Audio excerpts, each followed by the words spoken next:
I remember the guy named Tamal Delbiguet. I remember him coming to me one day and just asking me if I had read about this Arkham Asylum game. I guess I was a little prejudiced, right? I sort of had dismissed it. It's going to be another, licensed superhero title, and I don't really expect too much. Then I remember one day hearing, oh, it's been pushed back. And us all going, wow, wait a second, what's that all about? You don't do that for a licensed title. Obviously, this isn't a standard licensed title. There's something deeper to this. I remember first seeing the campaign for Arkham Asylum. I think I was actually with Remy at the time. I was with a buddy of mine named Alex, who's the creative director on AC3, and we're looking at this and we're like, this looks good. And she was like, it's amazing. We're like, really? And she's like, no. She's like, it's amazing. I guess the game came out a few months later. We're like, well played, Remy.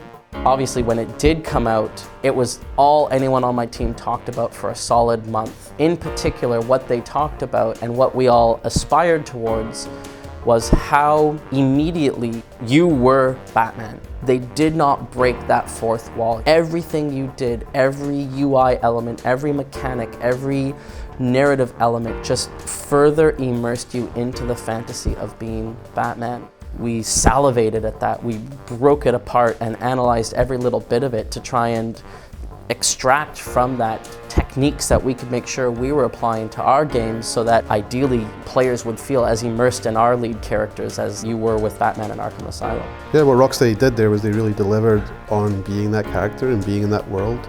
I don't know if you remember before that, but there was the whole, the term the curse of Batman, because there was decades of games that did not deliver and were not that character, and then when Rocksteady delivered that, people were ready for it. People were waiting for that game to buy this, oh damn, it wasn't quite that, and then Rocksteady blew the doors off with Arkham Asylum. Suddenly there's this game kind of out of nowhere who had gotten this, not only the superhero tone, the Batman tone right. And that was like an epiphany, right? It just it can happen. Yeah, they just nailed it. One of the biggest clearest memories I have in there was the moment where you first come up against guys with guns. It was the first kind of Predator tutorial really, about how you grapple up above guys and move from gargoyle to gargoyle and drop down behind people and take them out when their buddies can't see or hear you doing it. And it was that first training, get behind guys, I've got this move, just choke them out and move through the group. And it felt very organic. That was something I think Rocksteady have a really good grasp on, is making tutorials feel like they're part of the game. And I think that they did a great job of that with a bunch of complex mechanics that have huge depth. The challenge modes are they really taught me a lot, and I think they taught anyone who plays them a lot, because what they teach you more than anything is you don't know how to play the game when you're playing through the campaign. It's a beautifully balanced campaign. There's definitely great encounters, great fights, great Predator rooms, but you start to appreciate just how deep the mechanics are in the game when you play the challenge rooms. And something we're trying to do in this game more is to offer more people the chance to get that black belt, to get some of that mastery sense as they're playing through the campaign. Not through adding lots of tutorials to the game or trying to bore them with pop-up messages, but adding an approach which lets people become more aware of the depth of the mechanics and dip their toe in there and enjoy that more if they want to. Also, Arkham's a very mainstream game and we want everyone to be able to play it and enjoy it, so we're not suddenly doubling the difficulty level and making people throw their controllers down and smash them in frustration. But what we are doing is trying to add an awareness to tap into that depth if you want to. And I think that's something that will be really fun. It's been a great experience working with these mechanics and adding to them. The memory that stands out for me the most is playing the mini game. The feeling of the rumble, and the camera would zoom in and Batman would pop up the screen and he would sort of hack the door.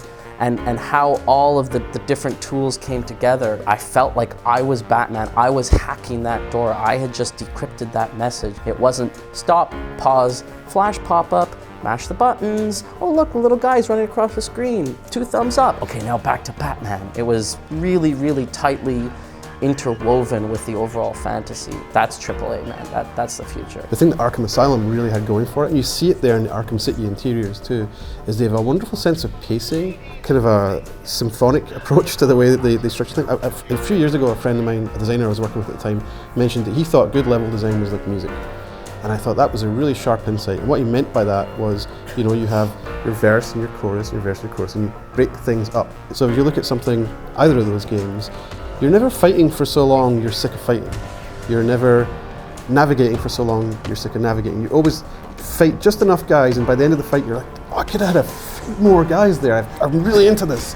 And then they take it away from you, and then you do something else. You solve a puzzle, you break through a code door, you're navigating around, gliding, you're sneaking up behind someone and choking them out. And then there's a fight again, and you've refreshed, and it's just about enough of it where you could almost be sick of it, but they stop it before that too. And you always, with every part of the game, you always feel like you could have had more. You're never full. And I think that's something which Rocksteady, with both of those games, taught the industry a lot about how to pace games. They're really masterful at that. With Arkham Origins, it's really what we wanted to do is, we want this game to really speak for itself. I mean, those guys have clearly done an amazing job. I think Arkham City is it's one of the highest rated games of all time. So with this one, we said, we want this game to speak for itself. And we want it to be obviously clearly an Arkham game, but it needs to have its own creative thread, its own creative vision behind it. You guys will tell us when it's all done. Hopefully you'll feel that as well.